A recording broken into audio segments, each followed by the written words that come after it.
Welcome back to episode 7 of Shit You Should Know. Today we're talking all things flexible dieting and what is a bit of a hot topic at the minute. So something coming in this week is the calories on menu. So if you've not seen it, we're going to talk quickly over that. And that's what we're going to start with. So from the 6th of April, the government are bringing in something that all menus in all restaurants, all fast food chains, all pubs have got to have the calories for all the meals. Drinks? I'm not sure. Drinks as well? Yeah, sorry, I was distracted because it's snowing outside. Oh, we're in the middle of a storm. So the new guidelines, all the calories have to be on the menus. Yeah. And a lot of people are talking about it, whether it's good, whether it's bad. And then that's obviously going to go into what we're talking about with flexible dieting. So I'm going to throw it out to G and see what G's thoughts are on calories on menus, good, bad. It's always a little bit of both.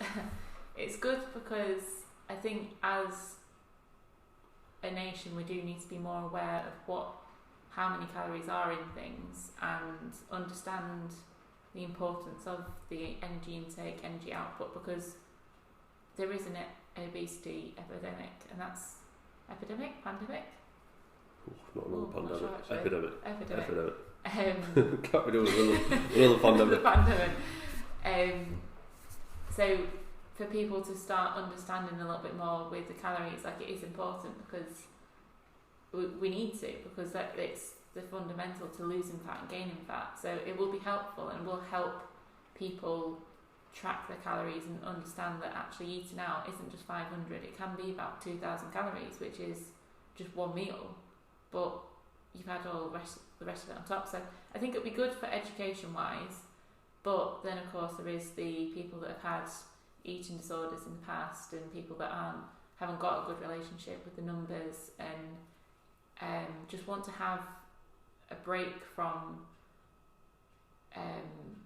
the numbers and everything, because eating isn't just about numbers, it is about like the social side of it, it's the culture and just enjoying food, and you can lose fat and maintain weight without counting the calories. It's just a tool and a method to help with fat loss and understand it. So it's good for education, but then bad if you've got a bad relationship with it all. So that's where they need to be a bit careful, really, because you don't want to trigger anything. Well, what do you think? Exactly the same. No, so yeah, education-wise, good. Yeah. Again, but like you say, it's turning everything into numbers. So like you'd go out for a meal and then it's going to be like people are going to start talking about the calories in food and not just enjoying it. That's one thing. And then, like I say, if obviously people have not necessarily eating disorders and things like that, but if people do start to obsess too much over the numbers, that's where it can be sort of detrimental or anything. But I think, like I say, the good thing is calorie tracking in general is probably the best, I won't say it, but the best tool to learn about calories in food. But then I'm pretty sure you're the same, and any sort of decent coach is going to be the same, that tracking calories should always be a bit of a start point, and there should always be that end point of being able to go without tracking calories. Yeah.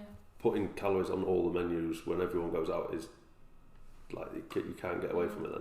I really like that analogy where it was like checking your bank account, and it's like you don't check, like, what am I trying to say? So tracking calories, looking at the numbers, seeing what's going in, what's going out is like doing online banking. Just having a look at your phone, seeing if like, have I got the money to spend on a holiday? Yeah, cool, I'll spend it. But you don't have to check your bank account every day all the time, because you kind of have an understanding. But every now and then when you're a little bit unsure, that's when you'll just check in, have a little look.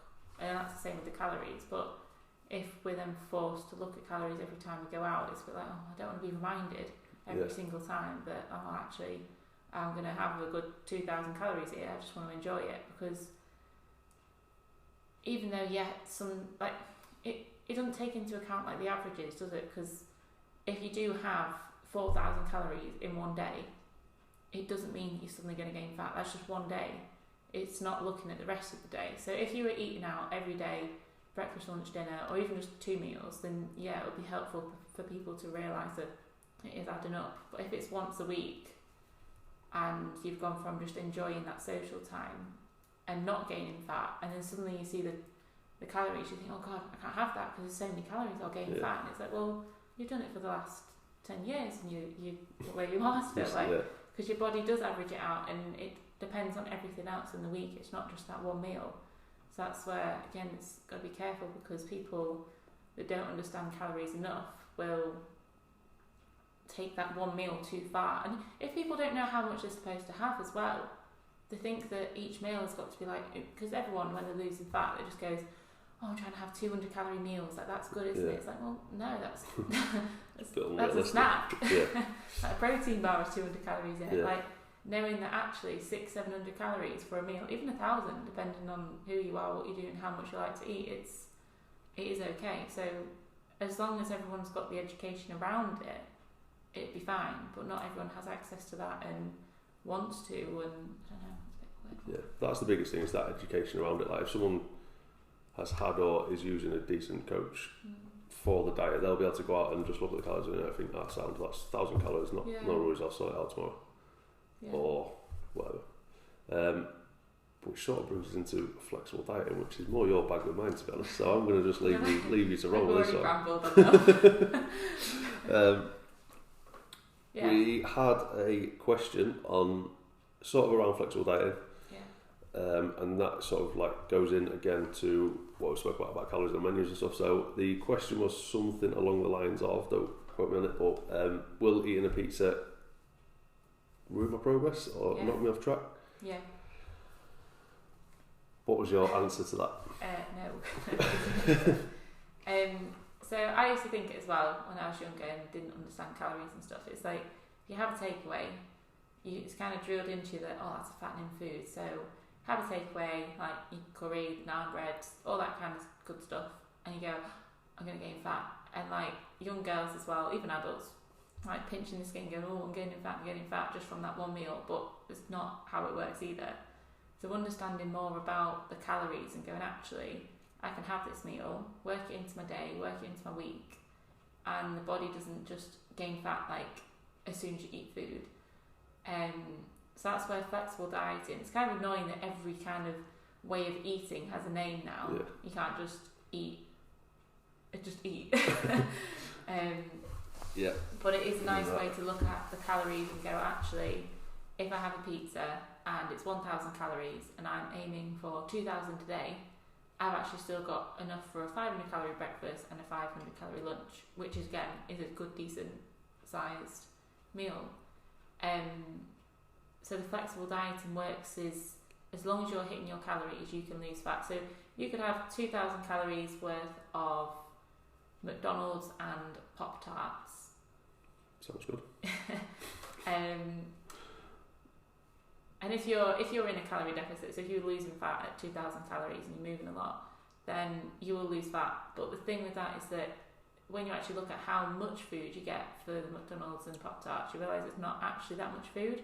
So you'll have to like not have breakfast, not have lunch, but then just have like one big dinner or something, and you won't feel very satisfied. And also, long-term health. It's not proper food, is it? No, long-term health is. I don't know how much meat's in one of them Mackey's burgers, but there's not a lot. No. Yeah, massive. Like that is the thing. Like, I think one thing it's easy to do is to go too much, just focus on calories. Like for fat loss, it just comes down to calories. But I think people forget that food is actually fuel to longevity. What like sort of live, and also if people are training, fuel for training. I don't know if anyone's ever tried it. I haven't, so I won't know. But trying to train on a week's worth of Maccas is you're not going to train as well if you're training on like sort of decent quality food. So if you think about sort of fueling the body to do what you want to do,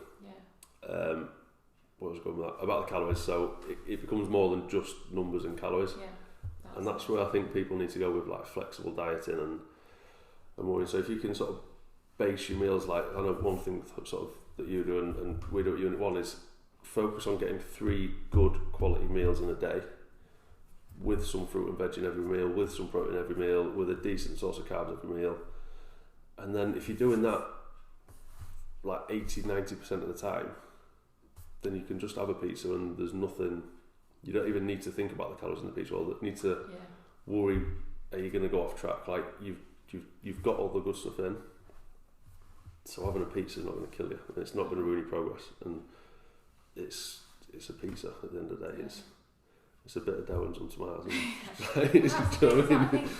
With like flexible dieting, when you look at it, everything is just a mixture of protein, carbs, and fats. So whether it's a pizza or whether you're having pasta and tomatoes and cheese, like both are carbs, protein, fats, but one might just have more than the other, so it's more calorific. Like it's just knowing that food's just food. Yeah, and it is. I think highlighting that it's not good or bad, but it's just calories. But then obviously you need the good stuff as well, because long-term health. So it's the good stuff in your calories, and then if you want and need to have something that isn't the good stuff, then just work it into the calories and you'll be fine. Does that make sense? Yeah, that definitely makes sense. Cool. There's another thing actually. I was sure there was someone else. Yeah. I was listening to another podcast and they were talking about processed foods and a little study that I wanted to share, because it said there was two groups, both went on diet for 2 weeks and then they swapped over and did the diet that the other group just did. So the first group had highly processed foods. The calories were matched, the proteins were matched, even the fibre was matched, which is hard to do if you are having processed foods. And so one group was on that highly processed diet. The other group was on very whole food diets, like fruit, vegetables, proteins, lean meats, nothing that was processed, well, highly processed. They said to them, these are your 3 meals. If you want to have any more at the end of the meal, let us know. We'll give you some more. If you want to have any snacks in between, you can do. If you don't have to. And it was very much like they had the 3 meals and then it was up to them what they did afterwards. And the 3 meals that both groups were served had the same amount of calories in. But the group that had the processed stuff would have their, I can't remember what it was, but like say 500 calorie meal and go, no, I'm still hungry, I want more. Whereas a group that would have something that was full of veg, proteins and carbs and stuff like that, they'd go, actually, no, I'm full, I don't want any more. So they ate less calories, but the highly processed people said yes to having more and having more snacks, even though it was higher in calories when you do that. So that's just interesting that yes, you can flexible diet and you can eat healthy, but what you do eat does affect how much you then eat as well. So yeah, that's just a little bit of interesting stuff that I thought was interesting. Well, it proves, doesn't it, like the better quality of food, and the like I say, you can eat more for the same calories if you're eating less processed food, fruit, veg, sort of. I bet as well. Sorry. I can't think of what I was trying to think of. So. I bet the size of the meals differed as well, because like a McDonald's burger and chips would be like a plate, but if you tried to get the same amount of calories worth of like new potatoes, salad, veg, and lean meats and stuff, it'd be a massive big plate or bowl. So that also, like visually, that satisfies nutrient you. dense. That's what I'm looking for. Yeah, that's the one. Yeah. So of course, it makes a big difference. Yeah. Cool. I'll stop rambling now. Well, no, I think that was good. No, wrapping up, have we got a question to wrap up, or we? No, just throw it over to new listeners. If you have any questions about the menus or about flexible dieting or anything that we've talked about, then let us know and we'll get back to them in the next couple of episodes. Thanks for listening.